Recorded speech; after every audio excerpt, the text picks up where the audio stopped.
What happens when you turn the lights off? Well, the next story is all about growing things in the dark. So we send Kitty to Monaghan to find out how technology and innovation have played a key role in this globally successful company.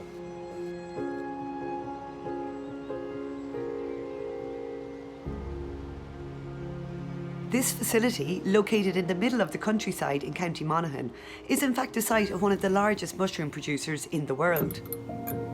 Started in 1980 by schoolteacher Ronnie Wilson, it has grown into a massive global company, and I want to find out how this Irish company has become a global success story.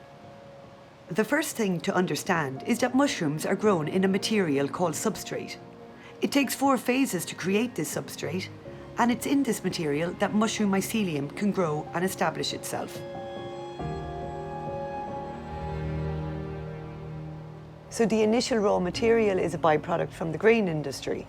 Yeah, absolutely. So effectively you grow your grain, you take the grain off the straw, and the straw is the residual. So we're using that to then become our input material, our primary input material for compost. So this is the substrate, and then there's a darker layer as well?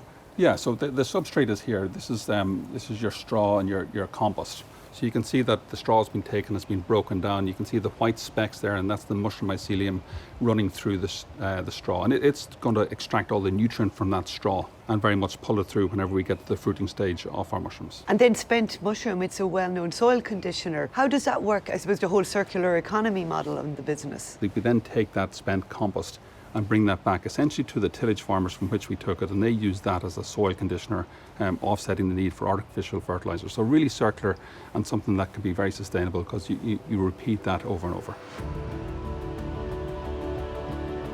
So with advances in research and development, it's now claimed that mushrooms are not only good for immune health, but they're a natural source of vitamin D and B.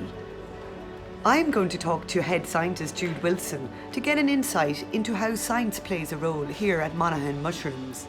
I always call it dissected the mushroom compost, the growing substrate, in order to identify what microorganisms are in there and what they do. So we have extracted, isolated microorganisms from compost, and we have been able to characterize them in terms of their biological function within compost. We can grow those microorganisms and put them back into the mushroom compost at different times to increase the nutritional content of the compost or the productivity of the compost. So we really understand the entire microbial community within mushroom compost and how it changes over time. And we understand how the microbial community of the compost during mushroom cultivation changes over time. And it allows us to make very natural interventions if we need to. Mushrooms are grown all year round here, and it's the use of innovation and technology that improves the efficiency and the output of the farm. The growers are constantly trying to create the best conditions in which to produce the mushrooms.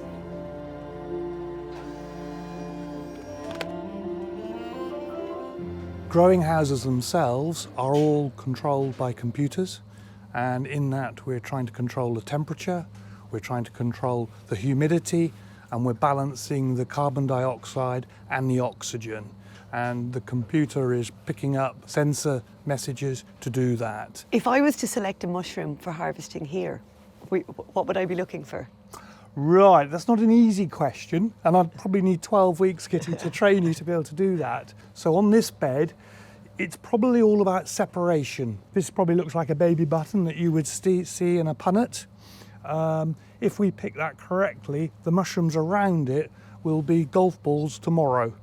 And to give you a bit of an idea, these mushrooms increase in size, they double in size every 24 hours. Phenomenal. Which people don't believe. So if we don't pick this house properly today, we have got a problem tomorrow.